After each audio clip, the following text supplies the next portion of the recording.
ਸਤਿ ਸ਼੍ਰੀ ਅਕਾਲ ਜੀ। ਮੈਂ ਹਾਂ ਸੁਖਵਿੰਦਰ ਸਿੰਘ ਸਿੱਧੂ। ਰੋਜ਼ਾਨਾ ਲੋਕ ਨਾਦ ਟੀਵੀ ਦਾ ਵਿਸ਼ੇਸ਼ ਪ੍ਰੋਗਰਾਮ ਪ੍ਰਾਈਮ ਮੁੱਦਾ ਦੇਖ ਰਹੇ ਸਾਰੇ ਦਰਸ਼ਕਾਂ ਦਾ ਸਵਾਗਤ। ਪ੍ਰੋਗਰਾਮ ਦੇ ਵਿੱਚ ਲੈ ਕੇ ਹਾਜ਼ਰ ਹਾਂ ਪੰਜਾਬ ਦੀ ਸਿਆਸਤ ਦੇ ਨਾਲ ਜੁੜੀਆਂ ਕੁਝ ਵੱਡੀਆਂ ਤੇ ਅਹਿਮ ਖਬਰਾਂ। ਸਭ ਤੋਂ ਪਹਿਲਾਂ ਗੱਲਬਾਤ ਜਿਹੜੀ ਹੈ ਉਹ ਕਰਾਂਗੇ ਕਿ ਅੱਜ ਕੋਟਕਪੂਰਾ ਗੋਲੀकांड ਦੇ ਵਿੱਚ ਪ੍ਰਕਾਸ਼ ਸਿੰਘ ਬਾਦਲ ਤੋਂ 5 ਵਾਰ ਦੇ ਪੰਜਾਬ ਦੇ ਮੁੱਖ ਮੰਤਰੀ ਤੋਂ ਅੱਜ SIT ਦੇ ਵੱਲੋਂ ਪੁੱਛਗਿੱਛ ਕੀਤੀ ਗਈ ਹੈ। ਇਸ ਤੋਂ ਪਹਿਲਾਂ ਸੁਖਬੀਰ ਸਿੰਘ ਬਾਦਲ ਤੋਂ ਵੀ ਪੁੱਛਗਿੱਛ ਕੀਤੀ ਗਈ ਸੀ। ਸੁਖਬੀਰ ਬਾਦਲ ਤੋਂ ਪੁੱਛਗਿੱਛ ਕੀਤੇ ਜਾਣ ਤੋਂ ਬਾਅਦ ਪ੍ਰਕਾਸ਼ ਸਿੰਘ ਬਾਦਲ ਤੋਂ ਪੁੱਛਗਿੱਛ ਕੀਤੇ ਜਾਣ ਦੇ ਕੀ ਮਾਇਨੇ ਨੇ, ਕੀ ਕੁਝ ਨਿਕਲਿਆ ਸੁਖਬੀਰ ਦੀ ਜਿਹੜੀ ਹੈ ਪੁੱਛਗਿੱਛ ਤੋਂ ਬਾਅਦ, ਇਸ ਕਰਕੇ ਪ੍ਰਕਾਸ਼ ਸਿੰਘ ਬਾਦਲ ਤੋਂ ਪੁੱਛਗਿੱਛ ਜਿਹੜੀ ਹੈ ਕੀਤੀ ਗਈ ਹੈ, ਜਾਂ ਗੱਲ ਕੁਝ ਹੋਰ ਹੈ? ਕੀ ਕੁਝ ਪੁੱਛਗਿੱਛ ਹੋਈ ਹੈ, ਕੀ ਕੁਝ ਸਵਾਲ ਜਵਾਬ ਹੋਏ, ਕੀ ਪ੍ਰਕਾਸ਼ ਸਿੰਘ ਬਾਦਲ ਨੇ ਕਿਹਾ, ਉਹ ਤੁਹਾਨੂੰ ਜਿਹੜਾ ਦੱਸਾਂਗੇ। ਤਾਂ ਉਧਰ ਨਾਲ ਹੀ ਨਾਲ ਗੱਲਬਾਤ ਕਰਾਂਗੇ ਕਿ ਪੰਜਾਬ ਸਰਕਾਰ ਨੂੰ ਹਾਈ ਕੋਰਟ ਦੇ ਵੱਲੋਂ ਵੱਡਾ ਝਟਕਾ ਦਿੱਤਾ ਗਿਆ। ਜਿਹੜੇ ਕੁਝ ਪਰਚੇ ਦਰਜ ਜਿਹੜੇ ਆ BJP ਦੇ ਆਗੂ ਜਿਹੜੇ ਬੱਗਾ ਜਿਹੜੇ ਸੀਗੇ ਉਹਨਾਂ ਤੇ, ਔਰ ਇੱਕ ਕਵੀ ਜਿਹੜੇ ਕੇਜਰੀਵਾਲ ਦੇ ਦੋਸਤ ਕਹੇ ਜਾਂਦੇ ਸੀਗੇ, ਉਹਨਾਂ ਦੇ ਉੱਪਰ ਇਹਨਾਂ ਦੇ ਵੱਲੋਂ ਪਰਚੇ ਦਰਜ ਕੀਤੇ ਗਏ ਸੀ ਪੰਜਾਬ ਸਰਕਾਰ ਦੇ ਵੱਲੋਂ, ਜਦ ਕਿ ਬਣਦੇ ਨਹੀਂ ਸੀ ਪੰਜਾਬ ਦੇ ਵਿੱਚ। ਉਹਨਾਂ ਪੂਰੇ ਮਾਮਲਿਆਂ ਦੇ ਵਿੱਚ ਹਾਈ ਕੋਰਟ ਦੇ ਵੱਲੋਂ ਪੰਜਾਬ ਨੂੰ ਝਟਕਾ ਦਿੱਤਾ ਗਿਆ। ਤੇ ਨਾਲ ਹੀ ਨਾਲ ਗੱਲਬਾਤ ਅਸੀਂ ਕਰਾਂਗੇ ਦੀਪਕ ਟੀਨੂ ਜਿਹੜਾ ਪੰਜਾਬ ਪੁਲਿਸ ਦੀ ਗ੍ਰਿਫਤ ਚੋਂ ਫਰਾਰ ਹੋਇਆ ਸੀ, ਉਹ ਹੁਣ ਕਿੱਥੇ ਪਹੁੰਚ ਚੁੱਕਿਆ ਹੈ, ਕਿਵੇਂ ਉਹ ਭੱਜਿਆ ਸੀ, ਕੁਝ ਵੱਡੇ ਖੁਲਾਸੇ ਜਿਹੜੇ ਹੋਏ ਆ। ਸਾਰੀਆਂ ਖਬਰਾਂ ਤੇ ਵਿਸਤਾਰਪੂਰਵਕ ਚਰਚਾ ਕਰਾਂਗੇ। ਚਰਚਾ ਲਈ ਮੇਰੇ ਨਾਲ ਜੁੜੇ ਹੈ ਪ੍ਰੋਫੈਸਰ ਮਨਜੀਤ ਸਿੰਘ ਅਣਖੀ ਸਾਹਿਬ। ਸਭ ਤੋਂ ਪਹਿਲਾਂ ਸਵਾਗਤ ਕਰਦੇ ਹਾਂ, ਫਿਰ ਪ੍ਰੋਗਰਾਮ ਦੀ ਸ਼ੁਰੂਆਤ ਕਰਾਂਗੇ। ਅਣਖੀ ਸਾਹਿਬ, ਸਵਾਗਤ ਹੈ ਪ੍ਰੋਗਰਾਮ 'ਚ। ਸਾਰਿਆਂ ਨੂੰ ਸਤਿ ਸ਼੍ਰੀ ਅਕਾਲ ਜੀ, ਬਹੁਤ ਬਹੁਤ ਸ਼ੁਕਰੀਆ, ਧੰਨਵਾਦ। ਅਣਖੀ ਸਾਹਿਬ, ਸ਼ੁਰੂਆਤ ਜਿਹੜੀ ਹੈ ਨਾ ਉਹ ਮੈਂ ਚਾਹੁੰਦਾ ਕਿ ਇੱਕ ਅਹਿਮ ਖਬਰ ਤੋਂ ਹੀ ਜਿਹੜੀ ਆ ਕਰੀਏ। ਅਹਿਮ ਖਬਰ ਪ੍ਰਕਾਸ਼ ਸਿੰਘ ਬਾਦਲ ਹੋਰਾਂ ਵਾਲੀ ਹੈ। ਪ੍ਰਕਾਸ਼ ਸਿੰਘ ਬਾਦਲ ਤੋਂ ਅੱਜ SIT ਦੇ ਵੱਲੋਂ ਪੁੱਛਗਿੱਛ ਕੀਤੀ ਗਈ ਹੈ ਕੋਟਕਪੂਰਾ ਗੋਲੀकांड ਦੇ ਵਿੱਚ। ਇਸ ਤੋਂ ਪਹਿਲਾਂ ਸੁਖਬੀਰ ਸਿੰਘ ਬਾਦਲ ਤੋਂ ਕੀਤੀ ਗਈ ਸੀ। ਸੁਖਬੀਰ ਬਾਦਲ ਤੋਂ ਪੁੱਛਗਿੱਛ ਕੀਤੇ ਜਾਣ ਤੋਂ ਬਾਅਦ ਪ੍ਰਕਾਸ਼ ਸਿੰਘ ਬਾਦਲ ਤੋਂ ਪੁੱਛਗਿੱਛ ਕੀਤੀ ਗਈ ਹੈ ਕਿ ਸੁਖਬੀਰ ਬਾਦਲ ਵਾਲੀ ਪੁੱਛਗਿੱਛ ਦੇ ਵਿੱਚੋਂ ਕੁਝ ਨਿਕਲਿਆ ਸੀ, ਇਸ ਕਰਕੇ ਪ੍ਰਕਾਸ਼ ਸਿੰਘ ਬਾਦਲ ਤੋਂ ਪੁੱਛਗਿੱਛ ਕੀਤੀ ਗਈ ਹੈ, ਜਾਂ ਵਾਕਈ ਰੂਟੀਨ ਦੇ ਵਿੱਚ ਇਹ ਪੁੱਛਗਿੱਛ ਕੀਤੀ ਗਈ ਹੈ। ਹਾਲਾਂਕਿ 1 ਸਾਲ ਪਹਿਲਾਂ ਵੀ ਪੁੱਛਗਿੱਛ ਜਿਹੜੀ ਹੈ ਕੁੰਵਰ ਵਿਜੇ ਪ੍ਰਤਾਪ ਹੋਰਾਂ ਦੇ ਵੱਲੋਂ ਕੀਤੀ ਗਈ ਸੀ, ਜਦੋਂ ਹਾਲਾਂਕਿ ਕੁੰਵਰ ਵਿਜੇ ਪ੍ਰਤਾਪ ਨੂੰ ਪਹਿਲਾਂ ਮੋੜ ਦਿੱਤਾ ਗਿਆ ਸੀਗਾ ਕਿ ਭਾਈ ਤੁਸੀਂ ਜਾ ਕੇ ਜਿਹੜਾ ਆਪਣੇ SIT ਦੇ ਮੁਖੀ ਨੂੰ ਲੈ ਕੇ ਆਓ, ਫਿਰ ਪੁੱਛਗਿੱਛ ਕਰਾਂਗੇ। 1 ਸਾਲ ਪਹਿਲਾਂ ਵੀ ਪ੍ਰਕਾਸ਼ ਸਿੰਘ ਬਾਦਲ ਤੋਂ ਪੁੱਛਗਿੱਛ ਹੋਈ ਸੀ ਤੇ ਹੁਣ ਫਿਰ ਹੋਈ ਹੈ। ਕੀ ਕੁਝ ਨਵਾਂ ਨਿਕਲਿਆ ਇਸ ਪੂਰੀ ਪੁੱਛਗਿੱਛ ਦੇ ਵਿੱਚੋਂ, ਕੀ ਕੁਝ ਪੁੱਛਗਿੱਛ ਹੋਈ ਹੈ? ਸੁਖਿੰਦਰ ਜੀ, ਅੱਜ ਦਾ ਜਿਹੜਾ ਪ੍ਰਸ਼ਨ ਜਿਹੜਾ ਬੜਾ ਮਹੱਤਵਪੂਰਨ ਪ੍ਰਸ਼ਨ ਆ, ਇਹਦੇ ਵਿੱਚ ਤੁਸੀਂ 2 ਨਾਮ ਲਏ ਨੇ। ਇੱਕ ਤਾਂ ਕੁੰਵਰ ਵਿਜੇ ਪ੍ਰਤਾਪ ਸਿੰਘ ਦਾ ਨਾਮ ਲਿਆ ਕਿ ਪਿਛਲੇ ਸਾਲ, ਔਰ ਦੂਜੀ LK ਯਾਦਵ ਵਾਲੀ SIT ਨੇ ਅੱਜ ਪ੍ਰਕਾਸ਼ ਸਿੰਘ ਬਾਦਲ ਕੋਲ ਪੁੱਛਗਿੱਛ ਕੀਤੀ ਹੈ। ਸੁਖਿੰਦਰ ਜੀ, ਇਹਦਾ ਜਿਸ ਤਰ੍ਹਾਂ ਪਹਿਲਾਂ ਸੁਖਬੀਰ ਸਿੰਘ ਬਾਦਲ ਤੋਂ ਪੁੱਛਗਿੱਛ ਕੀਤੀ ਤੇ ਫਿਰ ਅੱਜ ਪ੍ਰਕਾਸ਼ ਸਿੰਘ ਬਾਦਲ ਕੋਲ ਚਾਂਚਕ ਹੀ ਜਾ ਕੇ ਚਲੇ ਜਾਣਾ, ਤੇ ਵੱਡੀ ਗੱਲ ਉਸ ਵਕਤ ਤੱਕ ਦਲਜੀਤ ਸਿੰਘ ਚੀਮੇ ਨੂੰ ਵੀ ਨਾ ਪਤਾ ਹੋਣਾ ਕਿ SIT ਪੁੱਛਗਿੱਛ ਕਰਨ ਆ ਰਹੀ ਆ। ਇਹ ਜਿਹੜਾ ਜੋ ਵੀ ਕੜੀਆਂ ਜਿਹੜੀਆਂ ਜੁੜਦੀਆਂ ਨੇ, ਇਹਨਾਂ ਕੜੀਆਂ ਦੇ ਜੋੜਨ ਦੇ ਪਿੱਛੇ ਮੈਨੂੰ ਅੱਜ ਤੋਂ 4 ਜਾਂ 5 ਦਿਨ ਜਦੋਂ ਵਿਧਾਨ ਸਭਾ ਦਾ ਵਿਸ਼ੇਸ਼ ਅਜਲਾਸ ਚੱਲਦਾ ਪਿਆ ਸੀ, ਤਾਂ ਉਸ ਅਜਲਾਸ ਦੇ ਵਿੱਚ ਕੁੰਵਰ ਵਿਜੇ ਪ੍ਰਤਾਪ ਨੇ ਇਹ ਮੁੱਦਾ ਠਾਇਆ, ਔਰ ਇਹ ਮੁੱਦਾ ਠਾ ਕੇ ਉਹਨਾਂ ਨੇ ਇਹ ਗੱਲ ਕਹੀ ਕਿ ਸੁਖਬੀਰ ਸਿੰਘ ਬਾਦਲ ਦੀ ਪੁੱਛਗਿੱਛ ਹੋਈ ਤਾਂ ਜਦੋਂ SIT ਨੇ ਸੱਦਿਆ ਤਾਂ ਉਹਨੂੰ ਪਕੌੜੇ ਤੇ ਚਾਹ ਪਿਆ ਕੇ ਵਾਪਸ ਭੇਜ ਦਿੱਤਾ ਗਿਆ। ਤੇ ਹੁਣ ਉਹਨਾਂ ਨੇ ਕਿਹਾ ਸੀ ਕਿ ਉਹਨਾਂ ਨੇ ਇੱਕ ਈਮੇਲ ਵੀ ਪੇਸ਼ ਕੀਤੀ, ਸਾਰਾ ਕੁਝ ਉਹਨਾਂ ਨੇ ਖੁਲਾਸਾ ਕੀਤਾ। ਤੇ ਸੁਖਵਿੰਦਰ ਜੀ, ਉਸ ਵਕਤ ਕੁੰਵਰ ਵਿਜੇ ਪ੍ਰਤਾਪ ਸਿੰਘ ਵੱਲੋਂ ਵਿਧਾਨ ਸਭਾ ਦੇ ਫਲੋਰ ਦੇ ਉੱਤੇ ਇਸ ਮੁੱਦੇ ਨੂੰ ਉਠਾਉਣ ਦਾ ਸਿੱਟਾ ਹੀ ਇਹ ਆ ਕਿ ਸਰਕਾਰ ਨੂੰ ਅੱਜ ਮਜਬੂਰ ਹੋ ਕੇ ਦੁਬਾਰਾ ਜਿਹੜੀ SI ਦੀ ਜਿਹੜੇ ਮੋੜ ਆ ਉਹ ਸਰਦਾਰ ਪ੍ਰਕਾਸ਼ ਸਿੰਘ ਵੱਲ ਕੱਟਣਾ ਪਿਆ। ਸੋ ਸੁਖਵਿੰਦਰ ਜੀ, ਇੱਕ ਗੱਲ ਮੈਂ ਹੋਰ ਕਹਿਣਾ, ਸਵੇਰ ਦੇ ਪ੍ਰੋਗਰਾਮ 'ਚ ਸਾਡੇ ਪ੍ਰੋਗਰਾਮ ਦੇ ਗੈਸਟ ਜਿਹੜੇ ਸਨ ਸਾਬਕਾ DSP ਬਲਵਿੰਦਰ ਸਿੰਘ, ਉਹਨਾਂ ਦਾ ਮੈਂ ਵੇਖ ਰਿਹਾ ਸਾਂ ਪ੍ਰੋਗਰਾਮ, ਤਾਂ ਉਹਨਾਂ ਨੇ ਇੱਕ ਗੱਲ ਚਲਦਿਆਂ ਇਹ ਗੱਲ ਕਹੀ ਕਿ ਕੁੰਵਰ ਵਿਜੇ ਪ੍ਰਤਾਪ ਸਿੰਘ ਹੋਣਾ ਦੇ ਕਹਿਣ ਤੇ ਤਾਂ ਅੰਮ੍ਰਿਤਸਰ ਦੇ ਵਿੱਚ ਇੱਕ ਬਦਲੀ ਜਿਹੜੀ ਆ ਉਹ ਨਹੀਂ ਹੁੰਦੀ। ਆ ਜਿਹੜੀ ਉਹਨਾਂ ਦੀ ਟਿੱਪਣੀ ਸੀ, ਉਹਨਾਂ ਦੀ ਇਹ ਜਿਹੜੀ ਟਿੱਪਣੀ ਸੀ, ਇਹ ਬੜੀ ਨਾ ਮੈਨੂੰ ਹੈਰਾਨੀਜਨਕ ਲੱਗੀ, ਕਿਉਂਕਿ ਚਲੋ ਇਹ ਨਹੀਂ ਹੋ ਵੱਖਰੀ ਗੱਲ ਆ ਕਿ ਸਾਬਕਾ DSP ਬਲਵਿੰਦਰ ਸਿੰਘ ਹੋਰੋਂ ਕੁੰਵਰ ਵਿਜੇ ਪ੍ਰਤਾਪ ਦੇ ਆਪਸੀ ਸੰਬੰਧ ਕਿਹੋ ਜਿਹੇ ਨੇ ਜਾਂ ਕਿਹੋ ਜਿਹੇ ਨਹੀਂ, ਪਰ ਜਦੋਂ ਆਪਾਂ ਬਤੌਰ ਗੈਸਟ ਕਿਸੇ ਵੀ ਚੈਨਲ ਤੇ ਆਪਾਂ ਗੱਲ ਕਰਦੇ ਆ ਤਾਂ ਉਹ ਗੱਲ ਜਿਹੜੀ ਆ ਪੂਰੀ ਜ਼ਿੰਮੇਵਾਰੀ ਔਰ ਪੂਰੀ ਰਿਸਪੌਂਸਿਬਿਲਿਟੀ ਵਾਲੀ ਜਿਹੜੀ ਹੋਣੀ ਚਾਹੀਦੀ ਆ।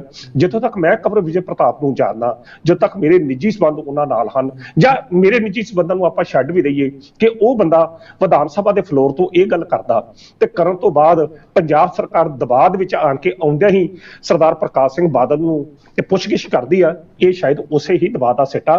ਤੇ ਬਾਕੀ ਰਹੀ ਬਦਲੀਆਂ ਦੀ ਗੱਲ, ਸੁਖਵਿੰਦਰ ਜੀ, ਜੇ ਮੈਂ ਆਪਣੀ ਨਿੱਜੀ ਪੱਧਰ ਦੀ ਗੱਲ ਕਰਾਂ ਤਾਂ ਮੈਂ ਤਾਂ ਬਹੁਤ ਇਹੋ ਜਿਹੀਆਂ ਸਥਿਤੀਆਂ ਵੇਖੀਆਂ ਕਿ ਜਿੱਥੇ ਕਬਰ ਵਿਜੇ ਪ੍ਰਤਾਪ ਸਿੰਘ ਦੀ ਅੱਜ ਵੀ ਪੂਰਨ ਤੌਰ ਤੇ ਉਸੇ ਤਰੀਕੇ ਨਾਲ ਚੱਲਦੀ ਆ, ਜਾਂ ਉਸੇ ਤਰੀਕੇ ਨਾਲ ਚੱਲਦੀ ਦਾ ਸ਼ਬਦ ਮੈਂ ਨਾ ਕਹਾਂ, ਉਸੇ ਤਰੀਕੇ ਨਾਲ ਮਾਨ ਸਤਿਕਾਰ ਦਿੱਤਾ ਜਾਂਦਾ ਜਿਸ ਤਰੀਕੇ ਨਾਲ ਬਤੌਰ ਉਹਨੂੰ ਪੁਲਿਸ ਅਫਸਰ ਪਹਿਲਾਂ ਦਿੱਤਾ ਜਾਂਦਾ ਸੀ। ਸੁਖਵਿੰਦਰ ਜੀ, ਐਮਐਲਏ ਉਹ ਜ਼ਰੂਰ ਆਮ ਆਦਮੀ ਪਾਰਟੀ ਦੇ ਵਿਧਾਇਕ ਦੇ ਰੂਪ ਦੇ ਵਿੱਚ ਨਹੀਂ, ਪਰ ਜਿਸ ਤਰੀਕੇ ਨਾਲ 1998 ਤੋਂ ਲੈ ਕੇ 2021 ਤੱਕ ਉਹਨਾਂ ਦਾ ਪੁਲਿਸ ਕੈਰੀਅਰ ਰਿਹਾ, ਤੇ ਪੁਲਿਸ ਕੈਰੀਅਰ ਦੇ ਵਿੱਚ ਜਿਹੋ ਜਿਹੀ ਉਹਨਾਂ ਦੀ ਸ਼ਖਸੀਅਤ ਇੱਕ ਇਮਾਨਦਾਰ ਅਫਸਰ ਦੀ ਰਹੀ ਆ, ਤਾਂ ਉਥੋਂ ਸਾਫ਼ ਤੇ ਸੁਖਵਿੰਦਰ ਜੀ ਉਸ ਬੰਦੇ ਦਾ ਫੋਨ ਜਾਵੇ ਤੇ ਕੰਮ ਨਾ ਹੋਵੇ, ਇਹ ਤਾਂ ਗੱਲ ਮੰਨਣ 'ਚ ਹੀ ਨਹੀਂ ਆਉਂਦੀ। ਔਰ ਇਹ ਗੱਲ ਦਾ ਮੈਂ ਖੁਦ ਗਵਾਹ ਆ, ਕਈ ਕੰਮ ਮੈਂ ਉਹਨਾਂ ਨੂੰ ਕਹੇ ਹੋਣਗੇ, ਕੁਝ ਇਹੋ ਜਿਹੇ ਕੰਮ ਜਿਹੜੇ ਸ਼ਾਇਦ ਮੈਂ ਸਕਰੀਨ ਤੇ ਨਾ ਕਹਿ ਸਕਾਂ, ਨਾ ਦੱਸ ਸਕਾਂ, ਪਰ ਉਹਨਾਂ ਦਾ ਫੋਨ ਜਾਂਦਾ ਤੇ ਲੋਕ ਜਦੋਂ ਫੋਨ ਸਿਰਫ ਪੁਲਿਸ ਮਹਿਕਮੇ 'ਚ ਨਹੀਂ, ਵੱਖ-ਵੱਖ ਮਹਿਕਮਿਆਂ 'ਚ ਵੀ ਜਿੱਥੇ ਵੀ ਜਾਂਦਾ, ਲੋਕ ਉਹਨਾਂ ਨੂੰ ਇੱਕ ਸਤਿਕਾਰ ਦੀ ਨਜ਼ਰ ਨਾਲ ਵੇਖਦੇ ਆ, ਉਹਨਾਂ ਦੇ ਕਹੇ ਦਾ ਮੁੱਲ ਆ।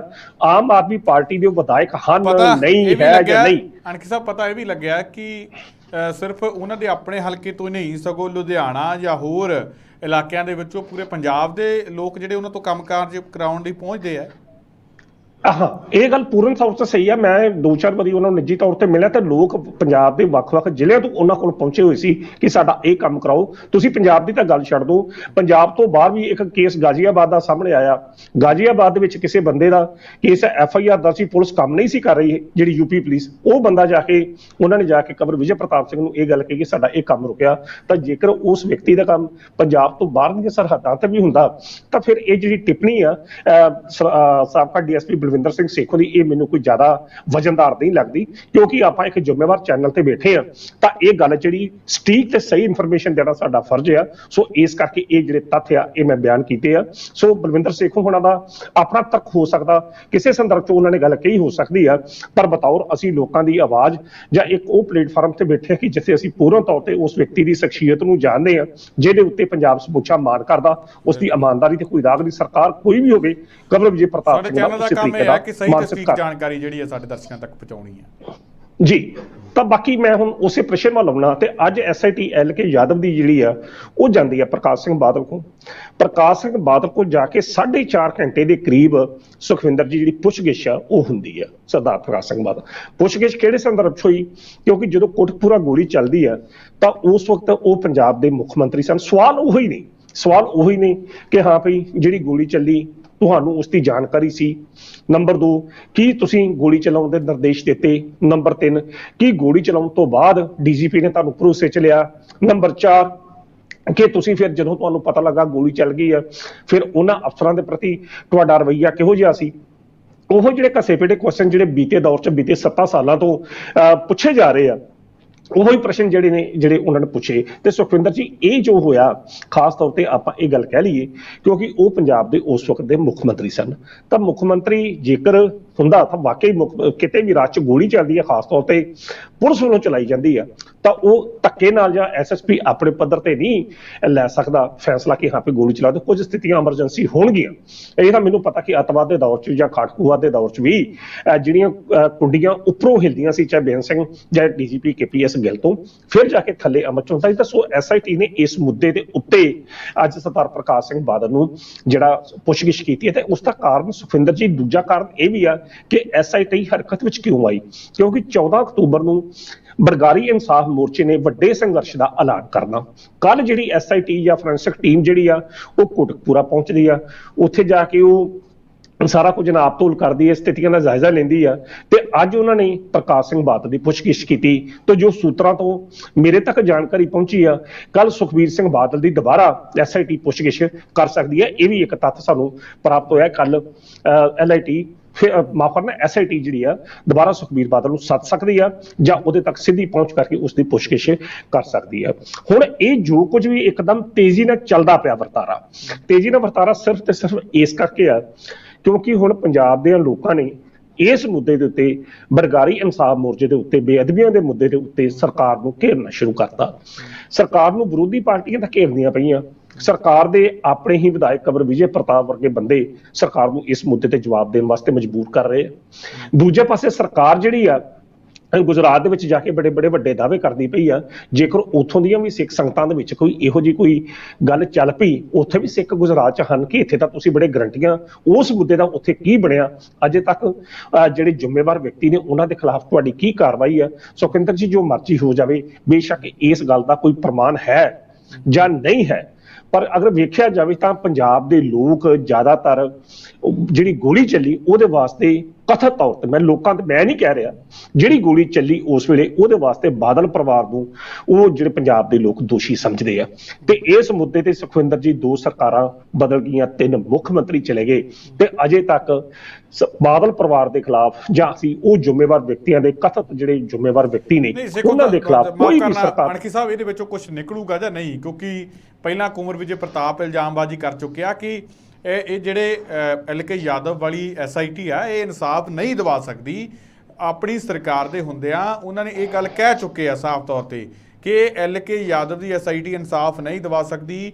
ਸੁਖਬੀਰ ਤੋਂ ਸਹੀ ਤਰੀਕੇ ਨਾਲ ਪੁੱਛਗਿੱਛ ਨਹੀਂ ਹੋਈ, ਹੁਣ ਪ੍ਰਕਾਸ਼ ਸਿੰਘ ਬਾਦਲ ਤੋਂ ਪੁੱਛਗਿੱਛ ਸਹੀ ਤਰੀਕੇ ਨਾਲ ਹੋਈ ਹੈ ਜਾਂ ਨਹੀਂ ਹੋਈ, ਇਹ ਵੀ ਇੱਕ ਸਵਾਲਾਂ ਦੇ ਘੇਰੇ ਦੇ ਵਿੱਚ ਹੈ। ਕਿਉਂਕਿ ਸਰਕਾਰ ਦੇ ਆਪਣੇ ਹੀ ਜਿਹੜੇ MLA ਉਹ ਇਲਜ਼ਾਮ ਲਾ ਰਹੇ ਆ SIT ਦੇ ਉੱਪਰ, ਤਾਂ ਫਿਰ ਉਹ ਜੇ SIT ਦੇ ਉੱਪਰ ਸਵਾਲ ਚੁੱਕ ਰਹੇ ਆ, ਹੁਣ ਇਹਦੇ ਤੇ ਕੀ ਵਿਸ਼ਵਾਸ ਕੀਤਾ ਜਾਵੇ ਕਿ ਭਾਈ ਇਨਸਾਫ ਮਿਲੂਗਾ ਜਾਂ ਨਹੀਂ ਮਿਲੂਗਾ? ਬਿਲਕੁਲ ਸੁਖਵਿੰਦਰ ਜੀ, ਤੁਹਾਨੂੰ ਯਾਦ ਹੋਣਾ ਕਿ ਜਦੋਂ ਕੰਵਰ ਵਿਜੇ ਪ੍ਰਤਾਪ ਸਿੰਘ ਹੁਣਾਂ ਦੀ ਇੰਟਰਵਿਊ ਕਰਨ ਗਏ ਸਾਂ ਤਾਂ ਉਹਨਾਂ ਨੇ ਇੰਨੀ ਗੱਲ ਸਾਫ਼ ਕਹੀ ਸੀ ਕਿ ਭਈ ਪੰਜਾਬ ਪੁਲਿਸ ਦੇ ਕਿਸੇ ਵੀ ਅਫਸਰ ਵਿੱਚ ਇੰਨੀ ਹਿੰਮਤ ਹੈ ਨਹੀਂ ਕਿ ਜਿਹੜਾ ਬਾਦਲ ਪਰਿਵਾਰ ਦੇ ਖਿਲਾਫ ਇੱਕ ਵੀ ਲਾਈਨ ਜਿਹੜੀ ਲਿਖ ਸਕੇ।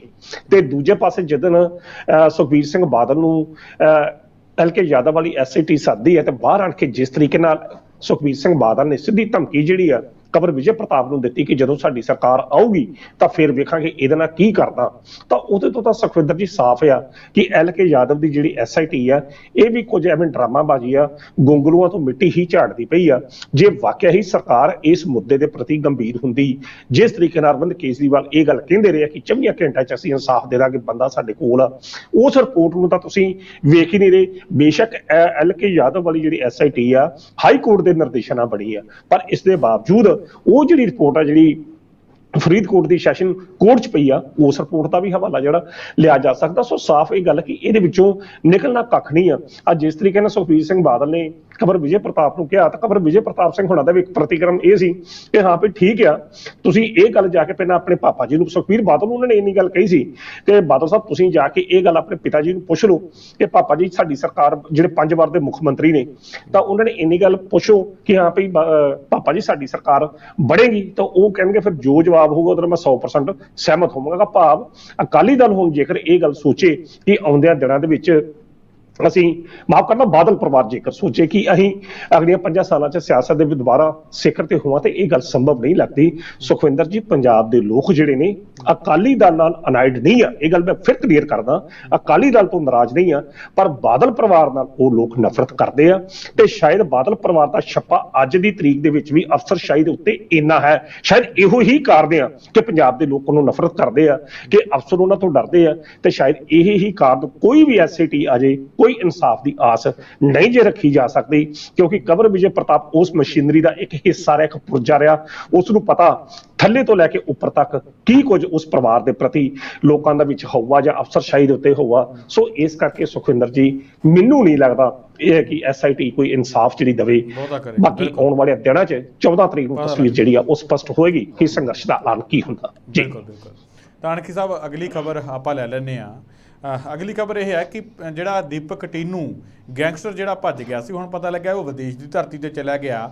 ਇਹ ਪੂਰੀ ਕਹਾਣੀ ਕੀ ਸੀ, ਕਿਵੇਂ ਭੱਜਿਆ ਤੇ ਵਿਦੇਸ਼ ਦੀ ਧਰਤੀ ਤੇ ਕਿੱਥੇ ਉਹ ਪਹੁੰਚ ਗਿਆ, ਕਿ ਹੁਣ ਫਿਰ ਗ੍ਰਿਫਤ 'ਚ ਆਊਗਾ ਜਾਂ ਨਹੀਂ ਆਊਗਾ? ਸੁਖਵਿੰਦਰ ਜੀ, ਬੜੀ ਹੈਰਾਨਗੀ ਦੀ ਗੱਲ ਹੈ ਕਿ ਜਿੰਨੀ ਤੇਜ਼ੀ ਨਾਲ ਉਹ ਪੰਜਾਬ ਛੱਡ ਕੇ ਰਾਜਸਥਾਨ, ਫਿਰ ਬੰਬੇ, ਫਿਰ ਨਕਲੀ ਪਾਸਪੋਰਟ ਦੇ ਸਿਰ ਤੇ ਉਹ ਬੰਦਾ ਭੱਜ ਗਿਆ, ਇੰਨੀ ਛੇਤੀ ਨਾਲ ਬੰਦੇ ਦੇ ਵਿਆਹ ਦੇ ਕਾਰਡ ਨਹੀਂ ਜੇ ਛਪਦੇ। ਜੇ ਬੰਦੇ ਨੇ ਕਿਸੇ ਨੇ ਵਿਆਹ ਦੇ ਕਾਰਡ ਛਪਾਉਣੇ ਹੋਣ ਤਾਂ ਉਹ ਵੀ ਇੰਨੀ ਜਲਦੀ ਕਾਰਡ ਨਹੀਂ ਛਪਦੇ ਜਿੰਨੀ ਜਲਦੀ ਉਹ ਬੰਦਾ ਫਰਜ਼ੀ ਪਾਸਪੋਰਟ ਤੇ ਬੰਬੇ ਜਾਂਦਾ, ਬੰਬੇ ਤੋਂ ਉਹ ਮਾਰੀਸ਼ਸ ਜਾਂਦਾ, ਤੇ ਮਾਰੀਸ਼ਸ ਤੋਂ ਹੁੰਦਾ ਹੋਇਆ ਉਹ ਦੱਖਣੀ ਅਫਰੀਕਾ ਪਹੁੰਚ ਗਿਆ। ਤੇ ਪੰਜਾਬ ਸਰਕਾਰ ਇੱਥੇ ਹੱਥ ਮਲਦੀ ਪਈ ਆ। ਤੇ ਦੂਜੇ ਪਾਸੇ ਉਹਦੀ ਜਿਹੜੀ ਗਰਲਫ੍ਰੈਂਡ ਹੈ ਜਤਿੰਦਰ ਕੌਰ, ਉਹ ਵੀ ਇਹ ਗੱਲ ਕਹਿੰਦੀ ਆ ਜਿਹਦੇ ਵੱਲ ਇੱਕ ਗੱਲ ਹੋਰ ਮਾਫ ਕਰਦੀ ਹੈ ਕਿ ਬੀਤੇ ਦਿਨ ਪੁਲਿਸ ਦਾ ਇਹ ਵਰਸ਼ਨ ਆਇਆ ਸੀ ਕਿ ਇਹ ਜਤਿੰਦਰ ਕੌਰ ਉਹ ਜਤਿੰਦਰ ਕੌਰ ਦੀ ਜਿਹੜੀ ਪੁਲਿਸ ਮੁਲਾਜ਼ਮ ਹੈ, ਇਹਦਾ ਪੁਲਿਸ ਮਹਿਕਮੇ ਨਾਲ ਕੋਈ ਸੰਬੰਧ ਨਹੀਂ। ਇਹ ਗੱਲ ਜ਼ਰੂਰੀ ਕਲੀਅਰ ਕਰਨੀ ਬਣਦੀ ਸੀ। ਤਾਂ ਜਤਿੰਦਰ ਕੌਰ ਵੀ ਕਹਿੰਦਾ ਇਹ ਗੱਲ ਆ ਕਿ ਹਾਂ ਭਈ ਮੈਨੂੰ ਵੀ ਧੋਖਾ ਦੇ ਗਿਆ। ਤਾਂ ਸੁਖਵਿੰਦਰ ਜੀ ਬੜੀ ਹੈਰਾਨਗੀ ਦੀ ਗੱਲ ਹੈ ਕਿ ਇੱਕ ਬੰਦਾ ਵਿਆਹ ਦਾ ਕਾਰਡ ਨਹੀਂ ਛਪਦਾ ਤੇ ਬੰਦਾ ਜਾਲੀ ਪਾਸਪੋਰਟ ਬਣਾ ਕੇ ਬਾਹਰ ਫਰਾਰ ਹੋ ਗਿਆ। ਇਹ ਭਾਰਤ ਦੀਆਂ ਖੁਫੀਆ ਏਜੰਸੀਆਂ ਦੇ ਪ੍ਰਸ਼ਨ ਚਿੰਨ੍ਹ ਲੱਗਦਾ। ਹੁਣ ਇਹ ਕਹਾਣੀ ਹੈ ਕਿ ਇਹ ਪ੍ਰੀਤਪਾਲ ਦਾ ਰੋਲ, ਜਿਹੜਾ ਪ੍ਰੀਤਪਾਲ ਸਿੰਘ ਜਿਹੜਾ CI ਇੰਚਾਰਜ ਆ, ਉਸ ਦਾ ਰੋਲ ਮਹੱਤਵਪੂਰਨ ਆ। ਉਹ ਜਤਿੰਦਰ ਕੌਰ ਦੇ ਨਾਲ ਉਸ ਦਾ ਮੇਲ ਕਰਾਉਂਦਾ ਆਪਣੇ ਪਰਸਨਲ ਰੈਜ਼ੀਡੈਂਸ ਤੇ ਇਹ ਪਤਾ ਲੱਗਾ ਕਿ ਉਸ ਬੰਦੇ ਦਾ, ਦੀਪਕ ਟਿੰਨੂ ਦਾ, ਲੁਧਿਆਣੇ ਦੇ ਵਿੱਚ ਇੱਕ ਤਕੜਾ ਨੈਟਵਰਕ ਆ, ਬਹੁਤ ਬੰਦੇ ਉਹਦੇ ਨਾਲ ਨੇ। ਤਾਂ ਜੇਲ੍ਹ ਦੇ ਵਿੱਚ ਹੀ ਉਸ ਨੂੰ ਮੋਬਾਈਲ ਫੋਨ ਪਹੁੰਚਾ ਦਿੱਤਾ ਗਿਆ ਸੀ। ਜੇਲ੍ਹ ਦੇ ਵਿੱਚ ਹੀ ਉਹ ਗੋਲਡੀ ਬਰਾੜ ਜਾਂ ਹੋਰ ਗੈਂਗਸਟਰ ਜਿਹੜੇ ਨੇ ਉਹਨਾਂ ਦੇ ਸੰਪਰਕ 'ਚ ਸੀ। ਬੇਸ਼ੱਕ ਉਹਨੂੰ ਪ੍ਰੋਡਕਸ਼ਨ ਵਾਰੰਟ ਤੇ ਲਿਆ ਕੇ ਮਾਨਸਾ ਪੁਲਿਸ ਜਾਂ ਕਪੂਰਥਲਾ ਜਾਂ ਗੋਦਵਾਲ ਤੋਂ ਠਾਂ ਕੀਤਾ ਜਾ ਰਿਹਾ ਸੀ, ਪਰ ਅਸਲ 'ਚ ਉਹਦੀ ਸਾਜ਼ਿਸ਼ ਜਿਹੜੀ ਸੀ ਹਿੰਦੁਸਤਾਨ ਦੇ ਵਿੱਚੋਂ ਬਾਹਰ ਭੱਜਣ ਦੀ ਸੀ ਤੇ ਉਹਦੇ ਵਿੱਚੋਂ ਪੂਰਨ ਤੌਰ ਤੇ ਸਫਲ ਹੋਇਆ। ਉਹਦੇ ਵਿੱਚ ਸਭ ਤੋਂ ਪਹਿਲਾਂ ਉਸਨੇ ਆਪਣੀ ਪ੍ਰੇਮਿਕਾ ਨੂੰ ਵਰਤਿਆ। ਹੁਣ ਪ੍ਰੀਤਪਾਲ ਸਿੰਘ ਜਿਹੜੇ ਨੇ CI ਦੇ ਇੰਚਾਰਜ ਪ੍ਰੀਤਪਾਲ ਸਿੰਘ, ਉਹਨਾਂ ਨੂੰ ਪਤਾ ਨਹੀਂ ਕਿੰਨੇ ਕਥਿਤ ਤੌਰ ਤੇ ਕਿੰਨੇ ਵੱਡੇ ਪੱਧਰ ਤੇ ਜਿਹੜਾ ਲਾਲਚ ਦਿੱਤਾ ਗਿਆ, ਕਿਉਂਕਿ ਕੋਈ ਵੀ ਵਿਅਕਤੀ ਬਿਨਾਂ ਲਾਲਚ ਤੋਂ ਇੰਨਾ ਵੱਡਾ ਰਿਸਕ ਲੈਣ ਨੂੰ ਤਿਆਰ ਨਹੀਂ ਕਿ ਆਪਣੀ ਸਰਕਾਰੀ ਕੋਠੀ ਦੇ ਵਿੱਚ ਉਹਨਾਂ ਨੂੰ ਬਿਠਾਤਾ, ਸਾਰਾ ਕੁਝ ਕਰ ਦਿੱਤਾ ਗਿਆ ਤੇ ਫਿਰ ਬੰਦਾ ਫਰਾਰ ਹੋ ਜੇ। ਔਰ ਫਰਾਰ ਹੋਣ ਦੀ ਜਿਹੜੀ ਪਲੈਨਿੰਗ ਆ ਸੁਖਵਿੰਦਰ ਜੀ, ਇੰਨੀ ਸਟੀਕ ਤੇ ਮਤਲਬ ਅਸੀਂ ਕਹਿ ਸਕਦੇ ਕਿ ਜ਼ਬਰਦਸਤ ਸੀ ਕਿ ਬੰਦਾ ਰਾਜਸਥਾਨ ਪਹੁੰਚਦਾ, ਰਾਜਸਥਾਨ ਤੋਂ ਹੁੰਦਾ ਹੋਇਆ ਉਹ ਬੰਦਾ ਕਿਸੇ ਤਰੀਕੇ ਨਾਲ ਬੰਬੇ ਪਹੁੰਚ ਜਾਂਦਾ, ਫਿਰ ਉੱਥੋਂ ਮਾਰਸ਼ੀ ਜਾਂਦਾ ਤੇ ਮਾਰਸ਼ੀ ਤੋਂ ਹੁੰਦਾ ਹੋਇਆ ਬੰਦਾ ਦੱਖਣੀ ਅਫਰੀਕਾ ਪਹੁੰਚ ਗਿਆ।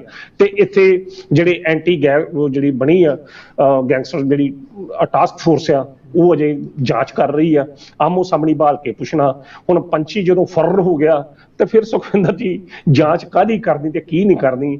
ਇਹ ਵਾਕਿਆ ਹੀ ਇਸ ਸਰਕਾਰ ਦੀ ਨਲਾਇਕੀ ਆ। ਭਾਰਤ ਦੀਆਂ ਖੁਫੀਆ ਏਜੰਸੀਆਂ ਦੀ ਤਾਂ ਗੱਲ ਛੱਡੀ ਆਪਾਂ, ਉਹ ਤਾਂ ਵਾਕਈ ਗੱਲ ਦੂਜਾ ਹੋ ਜਾਂਦਾ। ਇਹ ਵਾਕਈ ਪੰਜਾਬ ਪੁਲਿਸ ਦੀ ਇੱਕ ਅਹਿਮ ਨਲਾਇਕੀ ਆ ਤੇ ਜਿਸ ਤਰੀਕੇ ਨਾਲ ਸਿੱਧੂ ਮੂਸੇਵਾਲ ਦਾ ਪਿਓ ਬੋਲਦਾ ਜਾਂ ਦੁਖੀ ਰੋਂਦਾ, ਤਾਂ ਵਾਕਿਆ ਹੀ ਉਹ ਇਹਨਾਂ ਦੇ ਪ੍ਰਸ਼ਨ ਚਿੰਨ੍ਹ ਜਿਹੜੇ ਲੱਗਣੇ ਚਾਹੀਦੇ। ਸਰਕਾਰ ਦੀ ਨਲਾਇਕੀ ਸਾਹਮਣੇ ਆ ਰਹੀ ਆ ਕਿ ਸਰਕਾਰ ਦਾ ਕਿਤੇ ਵੀ ਅਮਨ ਕਾਨੂੰਨ ਦੀ ਸਥਿਤੀ ਦੇ ਨਾਲ ਇਹਦੇ ਵਿੱਚ ਫੜਿਆ ਜਾਊਗਾ ਅਣਖੀ ਸਾਹਿਬ, ਕਿਉਂਕਿ ਇਹ ਕੋਈ ਛੋਟੇ-ਮੋਟੇ ਬੰਦੇ ਨਹੀਂ ਹੈਗੇ। ਜਿਵੇਂ ਤੁਸੀਂ ਕਿਹਾ ਕਿ ਵਿਆਹ ਵਾਲਾ ਕਾਰਡ ਨਹੀਂ ਐਡੀ ਛੇਤੀ ਛਪਦਾ, ਐਡੀ ਛੇਤੀ ਉਹਨੂੰ ਬਾਹਰ ਕੱਢਿਆ ਗਿਆ। ਇਹ ਕੋਈ ਛੋਟਾ-ਮੋਟਾ ਨੈਕਸਸ ਨਹੀਂ ਹੈ ਸੁਖਵਿੰਦਰ ਜੀ। ਉਹ ਤਾਂ ਸਾਫ਼ ਗੱਲ ਕਲੀਅਰ ਆ ਕਿ ਬੰਦਾ ਜੇਲ੍ਹ 'ਚ ਬੈਠਾ, ਉਹਦੇ ਨਾਂ ਤੇ ਨਕਲੀ ਪਾਸਪੋਰਟ ਬਣਦਾ ਤੇ ਨਕਲੀ ਪਾਸਪੋਰਟ ਬਣ ਕਿੱਦਾਂ ਗਿਆ ਸੰਪਰਕ ਤੇ, ਜੇਕਰ ਵਿਆਹ 'ਚ ਉਹ ਮਾਪਰਦਾ, ਜੇਕਰ ਜੇਲ੍ਹ 'ਚੋਂ ਬਾਹਰ ਨਿਕਲਦਾ ਪਾਸਪੋਰਟ ਉਹਦੇ ਕੋਲ ਆ, ਉਹਦੇ ਉੱਤੇ ਵੀਜ਼ਾ ਲੱਗਾ, ਵੀਜ਼ਾ ਵੀ ਕਿਸੇ ਤਰੀਕੇ ਨਾਲ ਲੱਗਾ ਹੀ ਹੋਊਗਾ। ਸੋ ਇਹ ਨੈਕਸਸ ਜਿਹੜਾ ਛੋਟਾ CI ਇਹਦਾ ਇੰਚਾਰਜ ਪ੍ਰਿਤਪਾਲ ਸਿੰਘ ਇੱਕ ਛੋਟਾ ਪਿਆਦਾ ਆ। ਅਸਲ ਤਾਕਤ ਜਿਹੜੀਆਂ ਸ਼ਕਤੀਆਂ ਨੇ ਸੁਖਵਿੰਦਰ ਜੀ, ਉਹ ਬਹੁਤ ਪਿੱਛੇ ਨੇ, ਪਰਦੇ ਦੇ ਪਿੱਛੇ। ਉਹ ਪਤਾ ਵੀ ਨਹੀਂ ਹੁੰਦਾ ਕਿ ਕਿਹੜਾ ਬੰਦਾ ਕਿਹਦੇ ਵਾਸਤੇ ਕੰਮ ਕਰ ਰਿਹਾ। ਤਾਂ ਸ਼ਾਇਦ ਇਹ ਵੀ ਗੱਲ ਸਾਹਮਣੇ ਆ ਕਿ ਜੋ ਕੁਝ ਵੀ ਇਹ ਕੁਝ ਹੋ ਰਿਹਾ, ਜਿਸ ਤਰ੍ਹਾਂ ਲੋਕ ਕਹਿ ਦਿੰਦੇ ਨੇ ਇਹ ਏਜੰਸੀਆਂ ਦਾ ਕੰਮ ਆ, ਹੋ ਸਕਦਾ ਜੀ ਏਜੰਸੀਆਂ ਦਾ ਕੰਮ ਹੋਵੇ, ਸਾਨੂੰ ਨਹੀਂ ਪਤਾ, ਲੋਕ ਕਹਿ ਦਿੰਦੇ ਆ। ਕਿਉਂਕਿ ਸੁਖਵਿੰਦਰ ਜੀ ਆਮ ਤੌਰ ਤੇ ਏਡੀ ਜਲਦੀ ਬੰਦੇ ਪੰਜਾਬ ਚੋਂ ਨਿਕਲ ਕੇ, ਮਾਨਸਾ ਤੋਂ ਨਿਕਲ ਕੇ ਇੰਨੀ ਦੂਰ ਬੰਦੇ ਪਹੁੰਚ ਜਾਣ ਤਾਂ ਸੁਖਵਿੰਦਰ ਜੀ ਹੈਰਾਨਗੀ ਤੇ ਫਿਰ ਨੈਕਸਿਸ ਤਾਂ ਹੈ ਹੀ ਹੈ। ਨੈਕਸਿਸ ਇਹ ਛੋਟੇ-ਮੋਟੇ ਪ੍ਰਿਤਪਾਲ ਸਿੰਘ ਵਰਗੇ ਬੰਦੇ ਨਹੀਂ, ਇਹਦੇ ਉੱਤੇ ਬਹੁਤ ਵੱਡੇ ਜਿਹੜੇ ਅਸੀਂ ਕਹਿ ਸਕਦੇ ਕਿ ਸਫੇਦਪੋਸ਼ ਚਿਹਰੇ ਹੋਣਗੇ, ਜਿਨ੍ਹਾਂ ਦੇ ਸੰਬੰਧੀ ਸਿੱਧੂ ਮੂਸੇਵਾਲ ਦੇ ਪਿਓ ਨੇ ਵੀ ਕਿਹਾ ਸੀ ਕਿ ਇਹਨਾਂ ਨਿੱਕੇ-ਮੋਟੇ ਬੰਦਿਆਂ ਨੂੰ ਫੜ ਕੇ ਕੀ ਕਰਨਾ, ਜੇ ਫੜਦਾ ਤਾਂ ਉਹ ਨੰਗਿਆ ਕਰਨਾ, ਤਾਂ ਉਹ ਚਿੱਟੇ ਸਫੇਦਪੋਸ਼ ਵਾਲੇ ਲੋਕਾਂ ਨੂੰ ਤੁਸੀਂ ਨੰਗੇ ਕਰੋ ਜਿਹੜੇ ਇਸ ਸਾਰੇ ਸਾਜ਼ਿਸ਼ ਦੇ ਪਿੱਛੇ ਨੇ। ਨੈਕਸਿਸ ਤਾਂ ਸੁਖਵਿੰਦਰ ਜੀ ਹੈ, ਪਰ ਇਹਦੇ ਨਾਲ ਪੰਜਾਬ ਪੁਲਿਸ ਦੀ ਨਲਾਇਕੀ ਜਿਹੜੀ ਆ ਜ਼ਰੂਰ ਸਾਹਮਣੇ ਆਉਂਦੀ ਆ, ਜਿਹੜਾ ਦੁਖਾਂਤ ਜਿਹੜਾ ਅਗਲੇ ਦਿਨਾਂ 'ਚ ਪੰਜਾਬ ਦੇ ਲੋਕਾਂ ਨੂੰ ਹੋਰ ਵੀ ਭੁਗਤਣਾ ਪੈ ਸਕਦਾ। ਰੰਗਦਾਰੀ ਉਸੇ ਤਰੀਕੇ ਨਾਲ ਤੇਜ਼ ਆ, ਚਿੱਟੇ ਦਾ ਕੰਮ ਉਸੇ ਤਰੀਕੇ ਨਾਲ ਆ, ਉਸੇ ਤਰੀਕੇ ਨਾਲ ਜਾ ਕੇ ਗੋਲੀਆਂ ਮਾਰੀਆਂ ਜਾ ਰਹੀਆਂ ਜਿਸ ਤਰੀਕੇ ਨਾਲ ਤਰਨਤਾਰਨ ਦੇ ਵਿੱਚ ਹੋਇਆ। ਤਾਂ ਸੁਖਵਿੰਦਰ ਜੀ ਇਹਦੇ ਨਾਲ ਤਾਂ ਅਮਨ ਕਾਨੂੰਨ ਦੀ ਸਥਿਤੀ ਤੇ ਪ੍ਰਸ਼ਨ ਚੱਲ ਲੱਗਦਾ ਹੀ ਲੱਗਦਾ। ਬਿਲਕੁਲ। ਤਾਂ ਦੂਜੇ ਪਾਸੇ ਅਣਖੀ ਸਾਹਿਬ, ਪਿਛਲੇ ਦਿਨੀ ਜਿਹੜੇ ਪਰਚੇ ਦਰਜ ਹੋਏ ਸੀ BJP ਦੇ ਆਗੂ ਬੱਗੇ ਦੇ ਉੱਪਰ, ਜਿਹਦੇ ਕਰਕੇ ਪੰਜਾਬ ਪੁਲਿਸ ਨੂੰ ਵੀ ਉੱਥੇ ਪੁਲਿਸ ਨੇ ਬਿਠਾ ਲਿਆ ਸੀਗਾ ਦਿੱਲੀ ਦੇ ਵਿੱਚ, ਹਰਿਆਣੇ ਵਾਲਿਆਂ ਨੇ ਰੋਕ ਲਿਆ ਸੀ ਪੰਜਾਬ ਪੁਲਿਸ ਨੂੰ, ਜਿਹੜੇ ਪਰਚੇ ਦੇ ਕਰਕੇ ਪੰਜਾਬ ਪੁਲਿਸ ਤੇ ਪੰਜਾਬ ਸਰਕਾਰ ਦੀ ਬੜੀ ਬਦਨਾਮੀ ਹੋਈ ਸੀਗੀ, ਬੜੀ ਬੇਇੱਜ਼ਤੀ ਹੋਈ ਸੀ। ਇੱਕ ਪਰਚਾ ਕੁਮਾਰ ਵਿਸ਼ਵਾਸ ਤੇ ਕੇਜਰੀਵਾਲ ਦੇ ਆਪਣੇ ਦੋਸਤ ਤੇ ਕੀਤਾ ਗਿਆ ਸੀ। ਦੋਵੇਂ ਪਰਚੇ ਪਤਾ ਲੱਗਿਆ ਕਿ ਪੰਜਾਬ ਦੇ ਵਿੱਚ ਬਣਦੇ ਹੀ ਨਹੀਂ ਸੀ। ਇਹ ਤਾਂ ਆਪਾਂ ਨੂੰ ਪਹਿਲਾਂ ਹੀ ਪਤਾ ਸੀਗਾ ਕਿ ਦੋਵੇਂ ਪਰਚੇ ਪੰਜਾਬ ਦੇ ਵਿੱਚ ਬਣਦੇ ਨਹੀਂ ਸੀ, ਪਰ ਫਿਰ ਵੀ ਉਹ ਪੰਜਾਬ ਦੇ ਵਿੱਚ ਦਰਜ ਕੀਤੇ ਗਏ। ਬੇਇੱਜ਼ਤੀ ਫੁੱਲ ਪੰਜਾਬ ਪੁਲਿਸ ਦੀ ਹੋਈ, ਪੰਜਾਬ ਸਰਕਾਰ ਦੀ ਹੋਈ, ਦੋਵਾਂ ਪਰਚਿਆਂ ਦੇ ਵਿੱਚ ਥੂ ਹੋਈ ਆਪਾਂ ਕਹੀਏ। ਤਾਂ ਹੁਣ ਪਤਾ ਲੱਗਿਆ ਕਿ ਹਾਈ ਕੋਰਟ ਦੇ ਵੱਲੋਂ ਵੀ ਝਟਕਾ ਦੇ ਦਿੱਤਾ ਗਿਆ। ਹਾਈ ਕੋਰਟ ਦੇ ਵੱਲੋਂ ਕੀ ਫੈਸਲਾ ਲੈ ਲਿਆ ਗਿਆ ਹੁਣ ਇਹਨਾਂ ਦੋਵਾਂ ਮਾਮਲਿਆਂ ਦੇ ਅੰਦਰ? ਸੁਖਵਿੰਦਰ ਜੀ, ਇਹ ਜਿਹੜੇ ਰਾਜਨੀਤਿਕ ਲੋਕ ਹੁੰਦੇ ਨਾ, ਮੇਰਾ ਖਿਆਲ ਇਹਨਾਂ ਨੂੰ ਝਟਕਿਆਂ ਦੀ ਕੋਈ ਇੰਨੀ ਪ੍ਰਵਾਹ ਹੁੰਦੀ ਨਹੀਂ। ਇਹ ਸਿਰਫ ਆਪਣੀ ਛੋਟੀ ਜਿਹੀ ਜਾਂ ਝੂਠੀ ਜਾਂ ਫੋਕੀ ਸ਼ਾਨ ਸ਼ੌਕਤ ਨੂੰ ਬਰਕਰਾਰ ਰੱਖਣ ਵਾਸਤੇ ਅਜਿਹੀਆਂ ਚੀਜ਼ਾਂ ਕਰਦੇ ਰਹਿੰਦੇ ਆ। ਜਿਸ ਤਰੀਕੇ ਨਾਲ ਤੇਜਿੰਦਰ ਸਿੰਘ ਬੱਗੇ ਦੇ ਉੱਤੇ ਇਹ ਗੱਲ ਕਹੀ ਕਿ ਉਹਨੂੰ ਟਵੀਟ ਕੀਤਾ ਕਿ ਉਹਨੂੰ ਖਾਲਿਸਤਾਨ ਸਮਰਥਕ ਦੱਸਿਆ, ਜਾਂ ਦੂਜੇ ਪਾਸੇ ਕੁਮਾਰ ਵਿਸ਼ਵਾਸ ਵੱਲੋਂ ਵੀ ਟਵੀਟ ਕੀਤੇ ਗਏ, ਤਾਂ ਉਦੋਂ ਪੰਜਾਬ 'ਚ ਸਰਕਾਰ ਬਣੀ ਤੇ ਇੱਕ ਰੋਪੜ ਦੇ ਵਿੱਚ ਉਹਦਾ ਪਰਚਾ ਦਰਜ ਕਰ ਲਿਆ ਗਿਆ। ਤਾਂ ਜਿਸ ਤਰੀਕੇ ਨਾਲ ਫਿਰ ਕੁਝ ਵਾਪਰਿਆ ਉਹ ਸਾਰਿਆਂ ਨੂੰ ਪਤਾ। ਪੰਜਾਬ ਪੁਲਿਸ ਕਿਸ ਤਰੀਕੇ ਨਾਲ ਪੱਬਾਂ ਭਾਰ ਹੋ ਕੇ ਬੱਗੇ ਨੂੰ ਗ੍ਰਿਫਤਾਰ ਕਰਨ ਗਈ, ਕੁਮਾਰ ਵਿਸ਼ਵਾਸ ਦੇ ਘਰ ਫਰੀਦਾਬਾਦ ਗਈ, ਪਰ ਬੇਰੰਗ ਵਾਪਸ ਆਉਣਾ ਪਿਆ ਤੇ ਗ੍ਰਿਫਤਾਰ ਵੀ ਹੋਈ। ਤਾਂ ਉਦੋਂ ਪਤਾ ਲੱਗਿਆ ਸਰਕਾਰ ਦੀ ਮਤਲਬ ਕਾਲਾਪਣ ਜਿਹੜਾ ਹੈ ਸਰਕਾਰ ਦਾ ਕਿਹੋ ਜਿਹਾ, ਕਿ ਇਹ ਸਰਕਾਰ ਕਿਹੋ ਜਿਹੀ ਹਰਕਤਾਂ ਤੇ ਉਤਰੀ ਆ। ਤੇ ਅੱਜ ਹਾਈ ਕੋਰਟ ਨੇ ਜਿਹੜੀ ਇਹਨਾਂ ਦੀ FIR ਰੱਦ ਕਰਨ ਦੇ ਨਿਰਦੇਸ਼ ਇਹ ਕਹਿ ਕੇ ਦਿੱਤੇ ਆ ਕਿ ਇਹਨਾਂ ਘਟਨਾਵਾਂ ਦਾ ਪੰਜਾਬ ਨਾਲ ਕੋਈ ਸੰਬੰਧ ਹੀ ਨਹੀਂ। ਤੇ ਸੈਕੰਡਲੀ ਰਾਜਨੀਤਿਕ ਲੋਕਾਂ ਦੇ ਖਿਲਾਫ ਕੀਤੀ ਗਈ ਇਹੋ ਜਿਹੀ ਬਿਆਨਬਾਜ਼ੀ ਆਮ ਜਨ ਸਧਾਰਨ ਬਿਆਨ ਹੁੰਦੀ ਆ, ਇਹਦਾ ਕੋਈ ਵੀ ਸੰਗਿਆਨ ਜਿਹੜਾ ਉਹ ਨਹੀਂ ਲਿਆ ਜਾ ਸਕਦਾ, ਕੋਈ ਨੋਟਿਸ ਜਿਹੜਾ ਨਹੀਂ ਲਿਆ ਜਾ ਸਕਦਾ, ਕਿਉਂਕਿ ਰਾਜਨੀਤਿਕ ਜੀਵਨ ਦੇ ਵਿੱਚ ਕਈ ਵਾਰ ਲੋਕ ਕਈ ਖਿਲਾਫ ਕਈ ਕੁਝ ਕਹਿੰਦੇ ਆ। ਤਾਂ ਸੋ ਮਾਨਯੋਗ ਹਾਈ ਕੋਰਟ ਨੇ ਇਸ ਚੀਜ਼ ਨੂੰ ਰੱਦ ਕਰਨ ਦਾ ਜਿਹੜਾ ਆਦੇਸ਼ ਦਿੱਤਾ। ਤਾਂ ਇਹਦੇ ਨਾਲ ਸੁਖਵਿੰਦਰ ਜੀ ਸਾਫ਼ ਤੌਰ ਤੇ ਆਮ ਆਦਮੀ ਪਾਰਟੀ ਦੀ ਜਿਹੜੀ ਅਸੀਂ ਕਹਿ ਸਕਦੇ ਆਪ ਖੁਦਰਾਪਨ ਉਹ ਤਾਂ ਸਾਹਮਣੇ ਆਉਂਦਾ ਹੀ ਆ ਕਿ ਸੱਤਾ ਦੇ ਨਸ਼ੇ ਦੇ ਵਿੱਚ ਚੂਰ ਹੋ ਕੇ ਤੁਸੀਂ ਕਿਹੋ ਜਿਹੀਆਂ ਹਰਕਤਾਂ ਜਿਹੜੀਆਂ ਕਰ ਰਹੇ ਜੇ। ਇਹਦੇ ਨਾਲ ਉਹਨਾਂ ਰਾਜਨੀਤਿਕ ਲੋਕਾਂ ਦੇ ਚਿਹਰੇ ਵੀ ਸੁਖਵਿੰਦਰ ਜੀ ਨੰਗੇ ਹੁੰਦੇ ਆ ਜਿਹੜੀ ਆਪਣੀ ਆਲੋਚਨਾ ਝੱਲਦੇ ਨਹੀਂ। ਜਿਸ ਤਰੀਕੇ ਨਾਲ ਅਸੀਂ ਕਈ ਵਾਰੀ ਖਬਰਾਂ 'ਚ ਗੱਲ ਕਰਦੇ ਹਾਂ ਕਿ ਚਰਨਜੀਤ ਸਿੰਘ ਚੰਨੀ ਦੀ ਸਰਕਾਰ ਦੇ ਸਮੇਂ ਕੀ ਕੁਝ ਹੋਇਆ, ਜਿਸ ਤਰ੍ਹਾਂ ਨਵਜੋਤ ਸਿੱਧੂ ਦੀਆਂ ਅਸੀਂ ਗੱਲਾਂ ਕਰਦੇ ਹਾਂ, ਜਾਂ ਕਈ ਅਸੀਂ ਵਿਧਾਇਕਾਂ ਦੀਆਂ ਜਿਹੜੇ ਉਸ ਸਮੇਂ ਦੇ ਜਾਂ ਮੌਜੂਦਾ ਵਿਧਾਇਕਾਂ ਦੀਆਂ ਗੱਲਾਂ ਕਰਦੇ ਆ, ਅਗਲੇ ਉਹਨਾਂ ਨੂੰ ਇਹ ਗੱਲ ਸਵੀਕਾਰ ਹੀ ਨਹੀਂ ਲੱਗਦੀ ਕਿ ਸਾਡੀ ਗੱਲ ਕੀਤੀ ਕਿਉਂ ਜਾਵੇ। ਤਾਂ ਦੂਜੇ ਪਾਸੇ ਉਹ ਤੁਰ ਪੈਂਦੇ ਆ, ਕੋਈ ਪਰਚਾ ਦਰਜ ਕਰਾ ਦਿੰਦਾ, ਕੋਈ ਕੋਰਟ 'ਚ ਤੁਰ ਪੈਂਦਾ, ਕੋਈ ਨੋਟਿਸ ਭੇਜ ਦਿੰਦਾ। ਸੋ ਅਜਿਹੀਆਂ ਗੱਲਾਂ ਦੇ ਨਾਲ ਤੁਹਾਡੇ ਹੀ ਵਿਅਕਤੀਤਵ ਦੇ ਉੱਤੇ ਪ੍ਰਸ਼ਨ ਚਿੰਨ੍ਹ ਲੱਗਦਾ, ਕਿਉਂਕਿ ਜਿਹੜਾ ਰਾਈਟ ਟੂ ਸਪੀਚ ਆ ਇਹ ਹਰ ਬੋਲਣ ਦਾ ਅਧਿਕਾਰ ਆ। ਤੇ ਜੇਕਰ ਤੁਹਾਡੀ ਸ਼ਾਨ ਸ਼ੌਕਤ ਦੇ ਉੱਤੇ ਕੋਈ ਪ੍ਰਸ਼ਨ ਚਿੰਨ੍ਹ ਲੱਗਦਾ ਤਾਂ ਇਸ ਦਾ ਮਤਲਬ ਇਹ ਆ ਕਿ ਇਹ ਨਹੀਂ ਕਿ ਦੂਜੇ ਬੰਦੇ ਜਿਹੜੇ ਬੇਵਕੂਫ ਨੇ ਉਹ ਵੀ ਪੂਰਨ ਤੌਰ ਤੇ ਉਹਨਾਂ ਨੂੰ ਵੀ ਬੋਲਣ ਦਾ ਹੱਕ ਆ, ਉਹਨਾਂ ਨੂੰ ਵੀ ਤੁਹਾਡੇ ਬਖੀਏ ਦੇਣ ਦਾ ਹੱਕ ਆ। ਪੂਰਨ ਤੌਰ ਤੇ ਜੋ ਕੁਝ ਕੀਤਾ, ਜੋ ਕੁਝ ਹੋਇਆ, ਉਹ ਵੀ ਅਸੀਂ ਲੋਕਾਂ ਨੇ ਤੁਹਾਡੇ ਸਾਹਮਣੇ, ਮੀਡੀਆ ਨੇ ਤੁਹਾਡੇ ਲੋਕਾਂ ਦੇ ਸਾਹਮਣੇ ਲਿਆਉਣਾ ਹੁੰਦਾ। ਸੋ ਇੰਨਾ ਤੇਜ਼ੀ ਨਾਲ ਨਹੀਂ ਚੱਲਣਾ ਚਾਹੀਦਾ ਕਿ ਜਿਸ ਤਰੀਕੇ ਨਾਲ ਇਹ ਰਾਜਨੀਤਿਕ ਆਗੂ ਚਾਹੇ ਮੌਜੂਦਾ ਵਿਧਾਇਕ ਹੋਣ ਚਾਹੇ ਸਾਬਕਾ ਵਿਧਾਇਕ ਹੋਣ ਝੱਟ ਦੂਜੇ ਪਾਸੇ ਤੁਰ ਪੈਂਦੇ ਆ। ਪਰ ਆਪ ਕੀ ਕਰਦੇ ਰਹੇ ਨੇ ਉਹਨਾਂ ਦਾ ਪ੍ਰਸ਼ਨ ਵੀ ਇਹਨਾਂ ਨੂੰ ਜ਼ਰੂਰ ਦੇ ਦੇਣਾ ਚਾਹੀਦਾ। ਭਾਰਤ ਭੂਸ਼ਣ ਆਸ਼ੂ ਦੇ ਕੇਸ ਦੇ ਵਿੱਚ ਤਾਂ ਚਲੋ ਜੋ ਕੁਝ ਹੋਇਆ, ਅੱਜ ਇੱਕ ਵੀਡੀਓ ਜਿਹੜਾ ਰਾਜਾ ਵੜਿੰਗ ਦੇ ਖਿਲਾਫ ਜਿਹੜਾ ਚੱਲਦਾ ਪਿਆ ਕਿ ਰਾਜੇ ਵੜਿੰਗ ਨੇ ਕੁਲਬੀਰ ਸਿੰਘ ਜੀਰੇ ਦੇ ਘਰ ਜਾਂਦਿਆਂ ਇੱਕ ਨੌਜਵਾਨ ਨੂੰ ਕਿਸ ਤਰੀਕੇ ਨਾਲ ਇਸੇ ਕਰਕੇ ਕਟਾਤਾ ਕਿ ਉਹਨੇ ਗੱਡੀ ਜਿਹੜੀ ਆਪਣੇ ਉਹਦੇ ਬਰਾਬਰ ਲਿਆ ਕੇ ਖੜੀ ਕਰਤੀ। ਤਾਂ ਉਹ ਵਿਅਕਤੀ ਸਾਬਕਾ ASI ਉਹਨੇ ਕਿਹਾ ਕਿ ਠੀਕ ਆ, ਜਿਹੜਾ ਮੇਰੇ ਤੇ ਦਰਖਾਸਤ ਕਰਨੀ ਤੁਸੀਂ ਕਰੋ, ਮੈਂ ਦੱਸਾਂ ਭਾਂਡੇ ਇਹਨਾਂ ਦਾ ਇਹੋ ਜਿਹੇ ਨੰਗੇ ਕਰਾਂਗਾ ਕਿ ਜੋ ਬੀਤੇ ਦੌਰ 'ਚ ਕਰਦੇ ਰਹੇ ਆ। ਸੋ ਸੁਖਵਿੰਦਰ ਜੀ ਗੱਲ ਆਪਣੀ ਕਿੱਧਰ ਨੂੰ ਚਲੀ ਗਈ ਦੂਜੇ ਪਾਸੇ। ਮੇਰਾ ਕਹਿਣ ਦਾ ਮਤਲਬ ਕਿ ਇਹੋ ਜਿਹੀਆਂ ਗੱਲਾਂ ਜਿਹੜੀਆਂ ਨੇ ਛੱਡ ਕੇ ਨਿੱਗਰ ਤੇ ਜੇ ਰਾਜਨੀਤੀ ਕਰਨੀ ਆ ਤਾਂ ਫਿਰ ਨਿੱਗਰ ਤੇ ਨਰੋਈ ਰਾਜਨੀਤੀ ਕਰਨੀ ਆ ਜਿਹੜੀ ਸਮਾਜ ਨੂੰ ਸੇਧ ਦੇਵੇ। ਤੇ ਜੇਕਰ ਤੁਸੀਂ ਬਾਕੀ ਪਾਰਟੀਆਂ ਵਾਂਗੂ ਹੀ ਪੁਰਾਣੇ ਕੰਮ ਕਰਦੇ ਤਾਂ ਫਿਰ ਕਰੀ ਚੱਲੋ, ਲੋਕ ਫਿਰ ਸਭ ਕੁਝ ਦੇਖਦੇ ਪਏ ਆ। ਬਿਲਕੁਲ। ਅਣਖੀ ਸਾਹਿਬ ਤੁਸੀਂ ਸਾਡੇ ਨਾਲ ਪ੍ਰੋਗਰਾਮ ਦੇ ਵਿੱਚ ਜੁੜੇ, ਤੁਹਾਡਾ ਬਹੁਤ ਬਹੁਤ ਧੰਨਵਾਦ। ਬਹੁਤ ਬਹੁਤ ਸ਼ੁਕਰੀਆ ਸੁਖਵਿੰਦਰ ਜੀ। ਤਾਂ ਇਹ ਸਨ ਪ੍ਰੋਫੈਸਰ ਮਨਜੀਤ ਸਿੰਘ ਅਣਖੀ ਸਾਹਿਬ, ਜਿਨ੍ਹਾਂ ਦੇ ਵੱਲੋਂ ਇਹਨਾਂ ਅਹਿਮ ਖਬਰਾਂ ਤੇ ਸਾਡੇ ਨਾਲ ਗੱਲਬਾਤ ਕੀਤੀ ਗਈ। ਉਮੀਦ ਕਰਦੇ ਹਾਂ ਕਿ ਅਣਖੀ ਸਾਹਿਬ ਦੇ ਨਾਲ ਕੀਤੀ ਗੱਲਬਾਤ ਤੁਹਾਨੂੰ ਜ਼ਰੂਰ ਪਸੰਦ ਆਈ। ਦੁਬਾਰਾ ਫਿਰ ਮਿਲਾਂਗੇ। ਧੰਨਵਾਦ।